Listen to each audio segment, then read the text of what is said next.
আমন্ত্রণ জানাচ্ছি আন্তর্জাতিক সংবাদে। শুরুতে সংবাদ শিরোনাম। রাশিয়ার বিরুদ্ধে পশ্চিমাদের যুদ্ধের প্রস্তুতি অযৌক্তিক বলেন পুতিন। যুক্তরাষ্ট্রের লক্ষ্য আরেকটি লিবিয়া, আফগানিস্তান বা ইরাক তৈরি করা মাদুরো। ইরানের ইউরেনিয়াম সমৃদ্ধকরণে রাশিয়ার সমর্থন।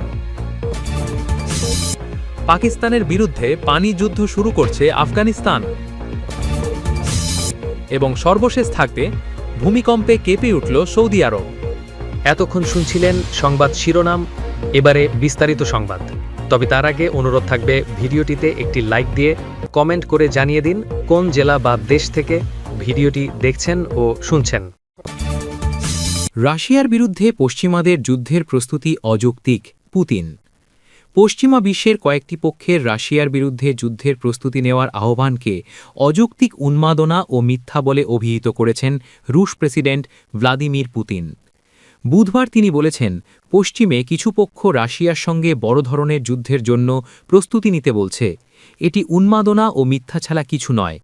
তিনি আরও বলেন, ইউক্রেন ও পশ্চিমা দেশগুলো আলোচনার মাধ্যমে সমঝোতার পদক্ষেপ বাতিল করলে রাশিয়া সামরিক অভিযানের মাধ্যমে ইউক্রেনের ভূমি দখল করবে। সম্প্রতি ব্রিটেনের সশস্ত্র বাহিনীর প্রধান air chief marshal sir Richard Knighton রাশিয়া যুক্তরাজ্যে হামলা করতে পারে বলে সতর্ক করেছেন। তিনি বলেন, রাশিয়ার সঙ্গে সম্ভাব্য সংঘর্ষ রোধ করতে যুক্তরাজ্যের আরও বেশি মানুষকে প্রস্তুত থাকা প্রয়োজন। নিয়মিত বাহিনী, ক্যাডেট ও রিজার্ভ বৃদ্ধিসহ দেশের সমগ্র সমাজের এ বিষয়ে উদ্যোগী হতে হবে। তিনি আরও বেশি স্কুল পাশকারী ও স্নাতকদের প্রতিরক্ষা বিভাগে যোগদানের আহ্বান জানান।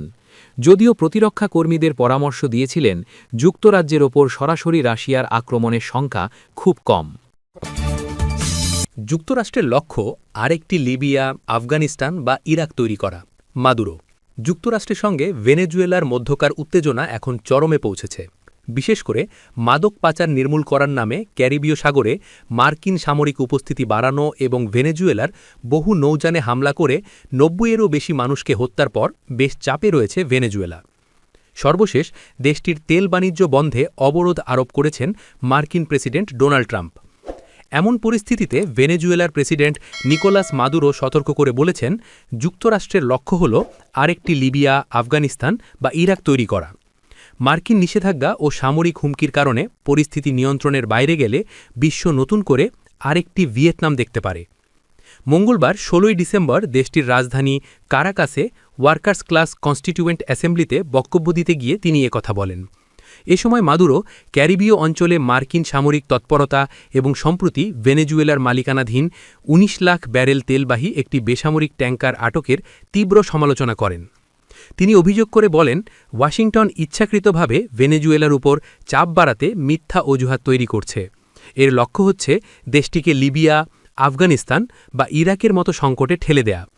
আমরা নতুন ভিয়েতনাম চাই না। ভেনেজুয়েলা ২৫ সপ্তাহ ধরে এই বহুমুখী আগ্রাসনের বিরুদ্ধে লড়াই করছে, প্রতিরোধ করছে এবং পরাজিত করে আসছে। যুক্তরাষ্ট্র বিভিন্ন কৌশল প্রয়োগ করে ভেনেজুয়েলার বিরুদ্ধে চাপ সৃষ্টি করছে বলেও উল্লেখ করেন ভেনেজুয়েলার প্রেসিডেন্ট। বলেন, মানসিক সন্ত্রাসবাদ থেকে শুরু করে জলদস্যুতার মতো অভিযান পরিচালনা করছে ওয়াশিংটন। এদিকে মার্কিন প্রেসিডেন্ট ট্রাম্প তার সামাজিক যোগাযোগ মাধ্যম ট্রুথ সোশ্যালে দাবি করেন, ভেনেজুয়েলাকে ঘিরে রাখা হয়েছে দক্ষিণ আমেরিকার ইতিহাসে সবচেয়ে বড় সামরিক বহর দিয়ে। তিনি হুমকি দিয়ে বলেন, এই চাপ আরও বাড়বে এবং ভেনেজুয়েলা যতক্ষণ না পর্যন্ত যুক্তরাষ্ট্রের চুরি হওয়া তেল, জমি ও সম্পদ ফেরত দেবে, ততক্ষণ মার্কিন অভিযান অব্যাহত থাকবে। ইরানের ইউরেনিয়াম সমৃদ্ধকরণে রাশিয়ার সমর্থন। আন্তর্জাতিক পরমাণু শক্তি সংস্থার সদস্য হিসেবে ইরানের ইউরেনিয়াম সমৃদ্ধকরণের অধিকারের প্রতি সমর্থন পুনর্ব্যক্ত করেছে রাশিয়া। রাশিয়ার পররাষ্ট্রমন্ত্রী সের্গেই লাভরভ বলেন, ইরান পরমাণু অস্ত্র নিষিদ্ধকরণ চুক্তি এনপিটি বা নিউক্লিয়ার নন প্রলিফারেশন ট্রিটির একজন প্রতিশ্রুত সদস্য হিসেবে এই অধিকার বহন করে। বুধবার ১৭ই ডিসেম্বর মস্কোতে ইরানের পররাষ্ট্রমন্ত্রী আব্বাস আরাগচির সঙ্গে বৈঠক শেষে যৌথ সংবাদ সম্মেলনে এই মন্তব্য করেন রুশ পররাষ্ট্রমন্ত্রী।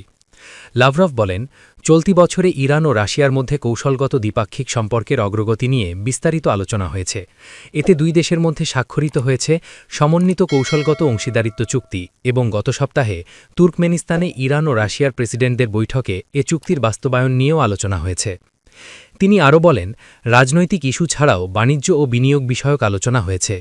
লাভরভ বলেন, চলতি বছরে দুই দেশের মধ্যে 10% বৃদ্ধি পেয়েছে দ্বিপাক্ষিক বাণিজ্য। তিনি ইরানের সঙ্গে ইউরেশিয়ান ইকোনমিক ইউনিয়নের সম্পর্ককেও অত্যন্ত গুরুত্বপূর্ণ বলে বর্ণনা করেন এবং দুই দেশের বেসরকারি খাতের মধ্যে যোগাযোগ আরও সম্প্রসারণ করার প্রয়োজনীয়তার ওপর জোর দেন। বৈঠকে রাশিয়া ইরানের সঙ্গে দ্বিপাক্ষিক সম্পর্ক উন্নয়নে আগ্রহী এবং রাষ্ট্র আস্তারা রেল প্রকল্প নিয়েও আলোচনা হয়েছে, যা উত্তর দক্ষিণ করিডোরের উন্নয়নে সহায়ক হবে। লাভরভ বলেন, আঞ্চলিক ইস্যুতে ইরান রাশিয়া পরামর্শ খুবই ঘনিষ্ঠ এবং দুই দেশ আন্তর্জাতিক সম্পর্কে গণতান্ত্রিক কাঠামো বিস্তারে কাজ করছে। তিনি আরও জানান, ইরান ও রাশিয়া সমমনা আন্তর্জাতিক অংশীদারদের সঙ্গে কাজ করতে আগ্রহী এবং নিষেধাজ্ঞার প্রভাব নিরসনে আলোচনা করেছে মস্কো ও তেহরান। ইরানের ইউরেনিয়াম সমৃদ্ধকরণের বিষয়ে রুশ পররাষ্ট্রমন্ত্রী বলেন, আন্তর্জাতিক পরমাণু শক্তি সংস্থার সদস্য হিসেবে ইরানের ইউরেনিয়াম সমৃদ্ধকরণের অধিকার রয়েছে।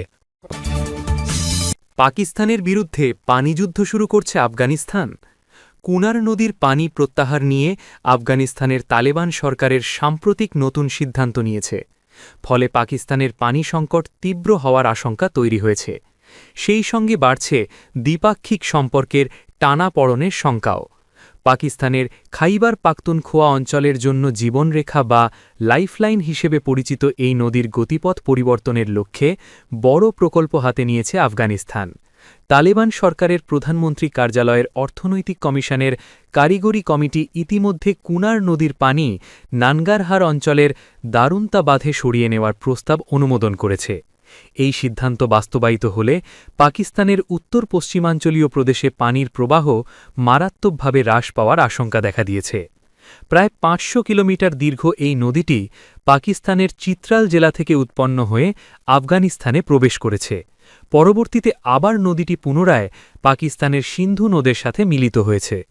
খাইবার পাখতুনখোয়ার সাধারণ মানুষের সেচ, পানীয় জল এবং জলবিদ্যুৎ উৎপাদনের প্রধান উৎস এই কুনার নদী।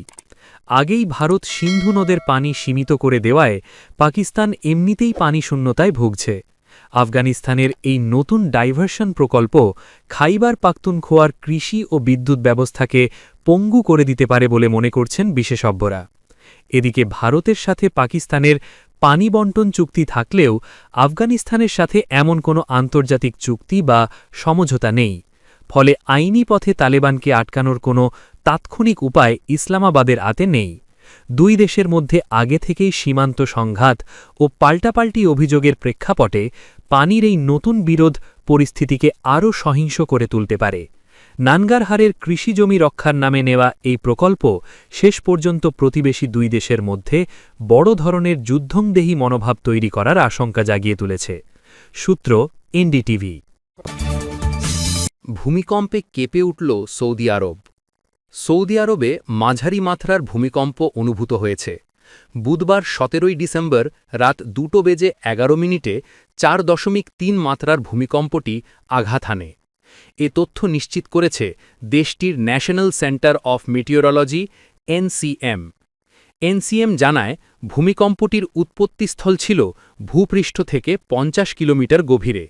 এর আগে চলতি বছরের এপ্রিলে একই মাত্রার আরেকটি ভূমিকম্প আরব সাগরে সৌদি সীমান্তের কাছে আঘাত হানে। তখন সৌদি আরব এবং সংযুক্ত আরব আমিরাত উভয় দেশেই ভূমিকম্পটির কম্পন অনুভূত হয়। ওই ভূমিকম্পের কারণ হিসেবে বলা হয়েছিল, আরবিয়ান প্লেট এবং ইউরেশিয়ান প্লেটের সংঘর্ষের ফলে আরব উপসাগরীয় অঞ্চলের পুরনো ফল্ট লাইনে চাপ সৃষ্টি হয়, যা ভূমিকম্পের সূত্রপাত ঘটায়। আশেপাশের দেশ ইরান, ইরাক ও ওমানে প্রায়ই ভূমিকম্প অনুভূত হয়। এর আগে উপসাগরীয় দেশগুলোর মধ্যে চলতি বছরের ৪ নভেম্বর ওমানের মুসান্দামের দক্ষিণ দিকে ৪.৬ মাত্রার ভূমিকম্প আঘাত হানে। এছাড়া ১ ডিসেম্বর ভোরে বাহারিনে ৩.৩ মাত্রার ভূমিকম্প অনুভূত হয়। ২২ নভেম্বর ইরাকেও ৫.০ মাত্রার ভূমিকম্প আঘাত হানে। চলতি বছরের অগস্টে ওমানের মাধায় আঘাত হানা ভূমিকম্পটির মাত্রা ছিল ২.২।